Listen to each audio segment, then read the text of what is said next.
I request Sri N. Hariprasad ji to switch on his video. So I have mentioned this last time as well. In fact, even before the book, now this session is about the book, The Flight of Deities. Even before this book was published, Indic Academy organized a one-day event in Delhi, and Professor Meenakshi ji presented some of her work, which greatly moved most of the people who were there, and many of them were moved to tears. And it has, in fact, strengthened the resolve and determination of most of the people there to work and do their part in the civil, developing the civilizational narrative, which is much needed. And this particular book, it describes the relationship Hindus have with their deities and to what extent they have gone in being able to protect their deities. And Sri Hariprasad was suggested by Abhinav as an apt person to actually discuss with Meenakshi ji. He himself has done good amount of work in this area. I'd like to just say a few words about Hariprasad ji. So Hariprasad Nellithirtha, that's his full name, is based out of Bangalore and works in the software industry on cloud computing and operating systems. He is an alumni of SJCE Mysore and IIM Bengaluru. Sri Hariprasad has special interest in the areas of spirituality, politics, and law. He blogs regularly on the topics related to uniformity of law in India, and he also tweets as Prana Sutra on Twitter. He writes often for Indic Today. His articles on samskaras have attracted a lot of attention and viewership on Indic Today. And also his two-part article, Bhasha Viveka, Comprehending the Intricacies of Interpreting Sanskrit, is an excellent article. And I request everybody to go to Indic Today and read that article. It's a very unique perspective on language. Sri Hariprasad has also published an English translation of Sri Vadiraja Tirtha's Tirtha Prabandha, and another book highlighting the virtues of Bhimasena in the Mahabharata. Thank you, Hariprasad ji, for being here today, and I request you to start your session. Thank you. Thank you, Srinathji. Namaste, namaste, Meenakshi ji. Namaste. I think it goes without saying, just like all the other interlocutors here, it's a absolute privilege to be discussing with you, and especially discussing this book with you. I think there is some context to the two of us also, but yes. I won't get into it. No, I think that context has to be mentioned, because when I was, I'll mention it for the viewers, when I was writing my book Flight of Deities, then I came across a Kannada text, and Hariprasad very kindly offered to translate it for me in English, and I've used excerpts of that translation in my book. So thank you, Hari. Thank you for that honor, Meenakshi ji, actually. Anyway, I'd like to just show this book. This is the book published in 2019, Flight of Deities and Rebirth of Temples. That's the title. I think, Meenakshi ji, we can almost call it Fight of Hindus and Repeated Birth of Temples also, because yes, that is the real essence of yes. what this book is actually about. Some key lessons from the book, if I may say so. I'll just make a couple of points and then ask a few questions to you about this. I mean, one thing that comes across clearly from your research, Meenakshi ji, is that for both sides, right, for the people who invaded this land and came in search of what is precious, they found temples to be the most precious thing in Hinduism, and perhaps the most important thing to attack. And for Hindus also, on the other side, we realize that of all the things that we have to preserve and save, perhaps temples are the key thing. So there was no doubt about the fact that for Hinduism, temples are the most critical, part of our dharma and religion. And therefore, this is a very appropriate topic.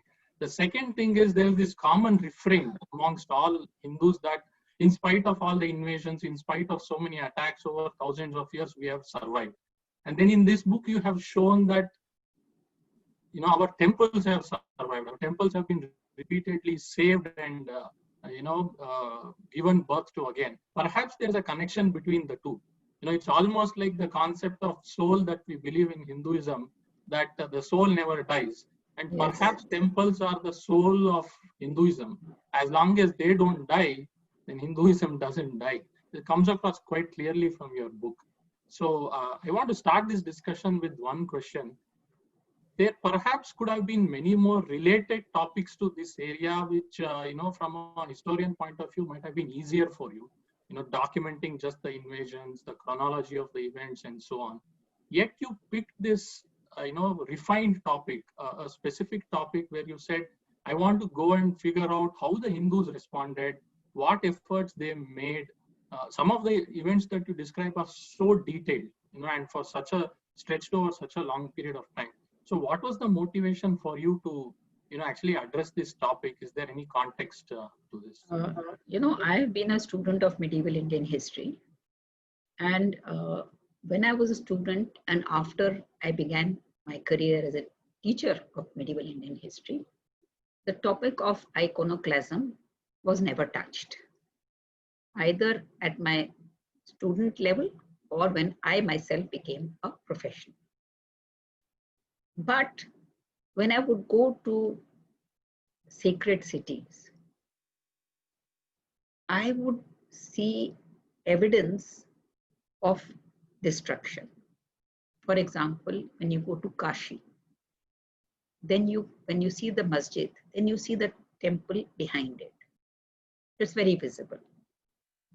And I began to wonder, were the Hindus so helpless that people came from outside and attacked and there was no response? Secondly, when I studied temple architecture, and as anyone would know, by the 12th century, the temples had become huge structures. They were gigantic structures, big complexes, huge gopurams. I mean, they were big structures. So it was not possible to destroy a temple in a day. Whereas if you read the accounts, you'll read Mahmud Ghaznavi came and destroyed Somnath and went. As if, it was a pack of cards and you can come and destroy it in one day. So I began to wonder that if a temple could not be destroyed in one day, were the people just watching when the temple was being destroyed? What must they have been going through? And then when I began to study, I discovered a wealth of information. See, you can write 10 books on this subject, but I didn't want to write more than one volume because it's something that, how much suffering can you undertake when you're writing this kind of thing? But for every region, you can write 10 books. So then I began to, and that is when I became aware that the mandir pujaris and the believers were running away with the image. And that is what really fascinated me. And I realized that in many cases where the image could not be protected or the image was destroyed, then they bought another image. Like in the Sun Temple, the original image that was there was described by Hyun Sang. The Chinese traveler Hyun Sang was the last eyewitness account of the image of that temple. And he's written in detail about it, that it was a gold image, etc. When that image was destroyed in the course of the invasions, then we hear foreign accounts saying that a wooden image is being destroyed because a wooden image is being worshipped. That gold image that was destroyed, the devotees substituted it for a wooden image because a wooden image is lighter and you can take it away. So the interesting thing is that when the temple was destroyed, that site was occupied. So they could not reclaim that site. So they built something as close to that original site, a small thing because now they were no longer rulers. They could only build a modest structure, but they kept the same name for the temple, even it was built 10 times. They themselves wanted to perpetuate the memory of that temple, of that original temple. So Somnath was built so many times, but every time it got the name Somnath only. They did not change the name. So when we say that we have no memory, fantastic evidence of a cultural memory.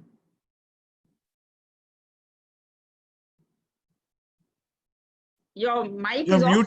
You're muted, Hariprasad. Sorry about that. No, it's interesting to hear that we also visit these sacred places and tour the same places, but you get inspired and we kind of just enjoy and come back. I think there's a difference in perspective when historians like you visit that. No, it's a question of growing awareness of your heritage. Right. It's a question of growing, because I do believe that many people are now looking at their own area and trying to see if they can put together something from that area which tells the same story. I mean, at least for that reason, I will once again recommend this book. I think this can serve as a precursor. Having read this book, people go to these sacred spaces, then their perspective of what to look for there might, will definitely change. Yes.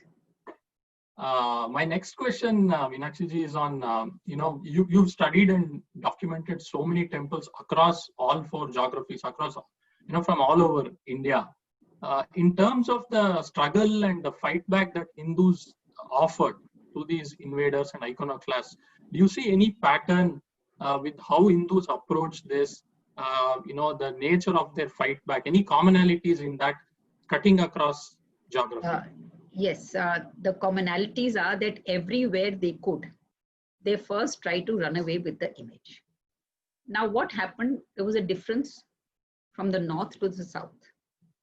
Because in the south at that time, the bronze images had become very widespread.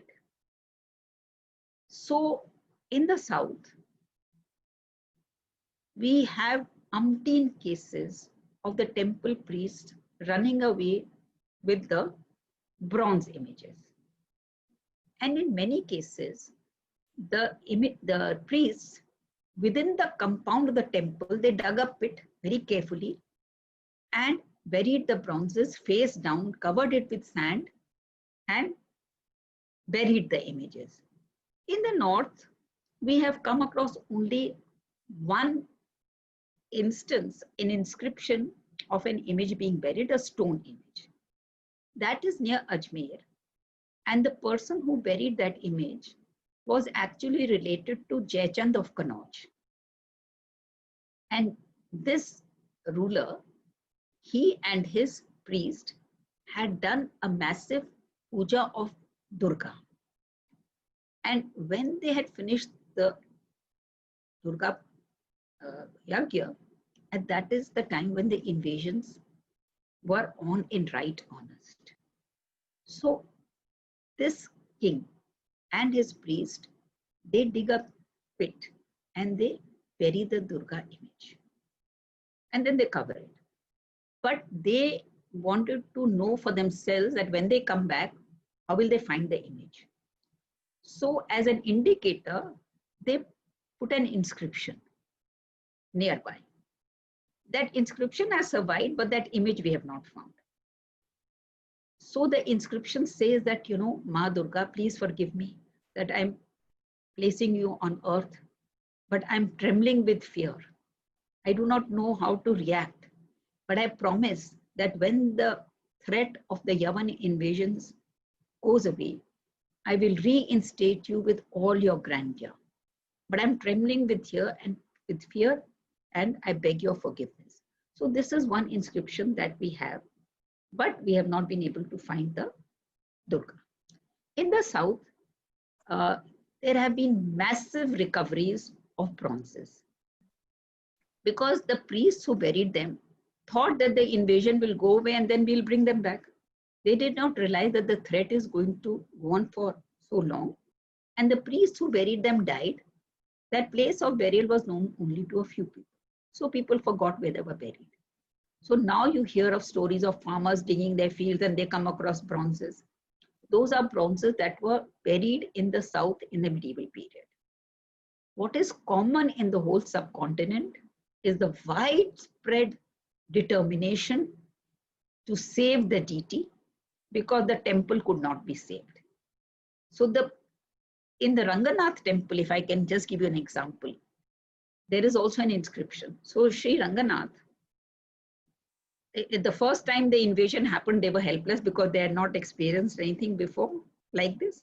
So they were clueless. When the second invasion from the north began, they ran away with the murti of Sri Ranganath.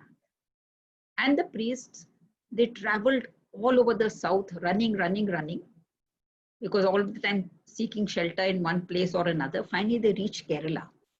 When they reached Kerala, they were shocked to find that priests of so many temples of the south had reached Kerala with their images in search of shelter. It's a long story, but finally the priests managed to reach Tirupati. The temple of Balaji in Tirupati is finally where they took Sri Ranganath, because that's also a Vaishnav temple. And Sri Ranganath was kept there. And if you go to Tirupati, the first room before you enter Balaji's sanctum is called Rang Mandap. That was the place that was created for Sri Ranganath during his stay in Tirupati. And there are very beautiful stories that the food that was now offered was the food that was the favorite of Sri Ranganath. The bhajans and kirtans were done of songs that were favorable to him. And sometime later, a local chieftain came to Tirupati for darshan. And when he came, because nobody knew where Sri Ranganath was, no? There was no telecom or radio or newspapers. Nobody knew where Sri Ranganath was.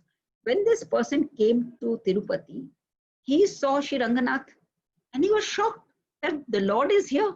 So then he asked the temple priest, this is from Sri Ranganath, can I take him back?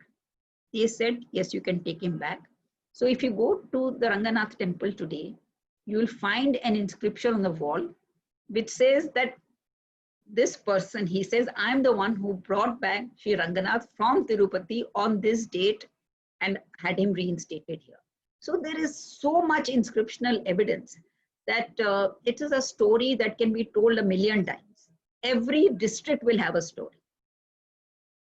Absolutely. I think we have a similar story here in the Udupi temple, actually, that inside the sanctum sanctorum of the Udupi temple for hundreds of years, there was another Venugopala Swami deity Murti. And it had almost come to a stage where people forgot how this additional Murti came in. The Swamijis used to just offer worship every day. Then they figured out that due to the threat on the coast, a few kilometers away from Tipu Sultan, there was a temple, and they had moved the Murti from there inside this more protected temple. And now, very recently, just a few years back, it's gone back there, ma'am, and a very beautiful temple is being rebuilt there. I think it's already completed. So such stories abound everywhere. Yes, everywhere. Yeah, the Guru Vayu temple also, when it was under threat from Tipu Sultan, they removed the image. Right, absolutely. It's very fascinating that you've told me this story. It's there in every place. Absolutely. So another related question to this, ma'am. So this was from a geography point of view and approach point of view. But do you have any comments on perhaps some places where the fight back was not enough or it was not intense enough? The reason I ask is there are many places in India where we have survived, but we have also lost a few places. Some parts are no longer part of India. For example, it's Pakistan. Maybe some other regions like Kashmir where we have not been able to save so many temples. Is it just because of the intensity of the invasion and just had to do with that, or do you also see anything related to the way Hindus responded there? Perhaps anything missing or lacking? Any comments on that? Actually, I'd like to begin with Afghanistan. Right. So if you look at many accounts of that period, it was very important center of Shiva worship. There was, the god was called Zun, Z-U-N, Zun. So it was a very important center of Shiva worship. And Yun Sang, who traveled in that region, mentioned Devi cults also. He mentioned Devi cults. And of course, we know that Buddhism was also very strong over there. And the presence of Buddhism, is attested by the Vamyan Buddhas, which was standing there till very recently. And just some weeks ago, I read that a Buddha statue had been found and it was trampled upon and desecrated by the Taliban. So that entire area was within the Indian cultural sphere. And many of the kings who were ruling there were also actually, the Hindu Shahis. And so the retreat began from there. Though when one is talking about the retreat, one has to keep in mind that it took 400 years from the time of the first Arab invasion till the Turks actually occupied Punjab. So the resistance was very strong. It was very strong. But at some point, and when the Delhi Sultanate was established in 1206, for 90 years, the sultans of Delhi could not add even 1 inch to the territory that had been conquered up till the time of Muhammad Ghori. So, and if you look at the Arab and Turkish success in other parts of the world, they decimated empires with such ease, like knife through butter. They destroyed Syria, Iran, Iraq, Egypt, even up to Spain and France they reached. So the resistance that they met in the Indian subcontinent at the borders was something that came as a real surprise to them. And the Chachnama, it's a history of Sindh, it details the total shock at the resistance that the Arabs met in Sindh. So from the first attack in Sindh to Kabul area to reach Punjab and occupy Punjab is 400 years. That is a major tribute to the kind of resistance. But, and in the south also the resistance that was put up by the leaders, it was quite remarkable. They adopted the Pandyas, they even adopted guerrilla tactics to meet the northern armies. Then the Sangama brothers, they had to convert, then they went back, re-embraced, and the role of the Sringeri Mutt in facilitating this, the Sringeri Mutt in spearheading and giving birth to the idea of resistance to protect the civilizational heritage. These are all points that we have forgotten, but we should remember with pride. So Kampil, a small little Kampil, how much it resisted the Tughlaq armies. So these struggles, these heroic struggles, have actually been erased from our consciousness at some point. I cannot say that the resistance was less. Each part of India fought very valiantly against all odds. Why they succumbed, I think the reasons vary from place to place. Thanks. Many tens of places and many tens of stories have been documented by you, painstakingly in this book. If I were to ask you to pick one, temple or one incident that is most inspiring for you personally among that, which one would that be? No, I think each story has been a total inspiration for me. It has reaffirmed my faith in the resilience of our civilization, that when everything is down, they did not give up. So it has been a humbling journey for me. It has been a learning experience for me. And I salute the memory of all my ancestors. There is no one particular case because each case has been so inspiring. Each case has been so motivating. You look at Ayodhya, you look at Somnath, you look at Kashi. I mean, there is no end. Madurai, what they did in Madurai, they placed the image of Meenakshi on the Gopuram. Imagine. And they created a false wall in front of the Sundeshwar's image so that the invader cannot attack. The kind of inventiveness that they showed. You know, in some places, throw the image in the river, that we will recapture it later, throw it in the well, dig a wall, bury the image underground. The responses were so innovative and on the spot thinking, because we had not experienced this large scale iconoclasm ever in the past. So each temple has a different story to tell of how they responded. And we owe it to ourselves and to our culture, our civilization, to learn about these experiences, to get inspired by them, and to deepen our commitment to our culture and civilization. Each story, the stories that I have told are not even the tip of the iceberg. Absolutely. You know, each region has so many stories. If you just take Gujarat, Rudra Mahalya, I mean, so many. Kamakhya in Assam, I've not mentioned. How that was also attacked. Right. I think you mentioned about the attachment of the Hindus to the murtis and the deities, which is the main theme. But Yes. You've also touched upon the sheer attachment of the Hindus to the place itself. Obviously. From your Rama book and also in this book, one small incident that I recall is that you have mentioned is how the people of Ayodhya were so attached to that place. There is one incident you narrate where after the takeover and then, you know, at some point in time, there used to be some sort of prayers and all these Hindu sadhus and sons and others used to wait in the lanes and then, you know, kind of throw stones, attack them and say, this is our place, we will take it back or we will leave the place and so on.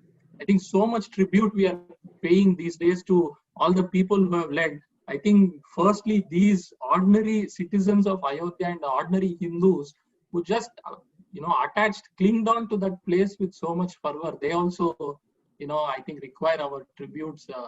When they had no political power. That is the thing to remember.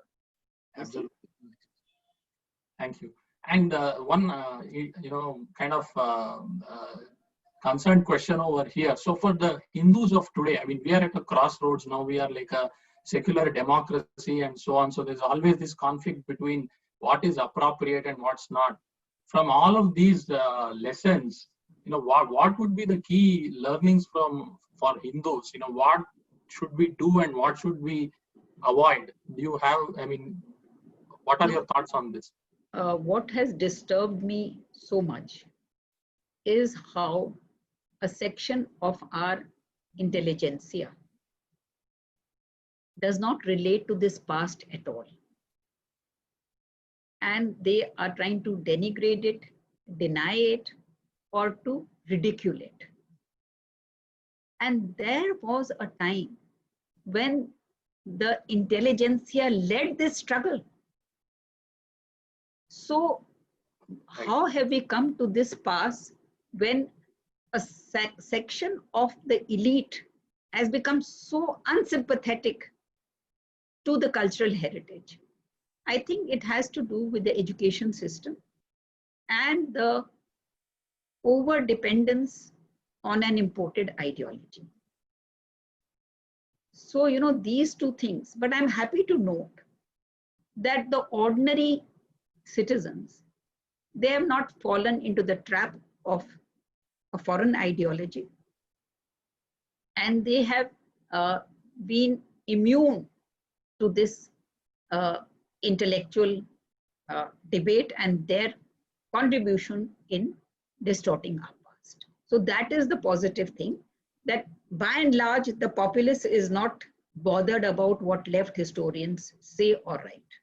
If you look at any festival today, it is celebrated with as much fervor as before. It is only one section of the elite that is divorced from this reality. And hopefully we can curtail that disease in the early stages itself. Yes, yes.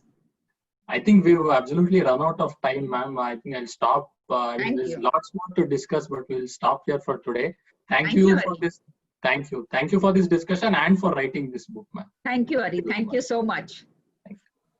Thank you, Hariprasad ji.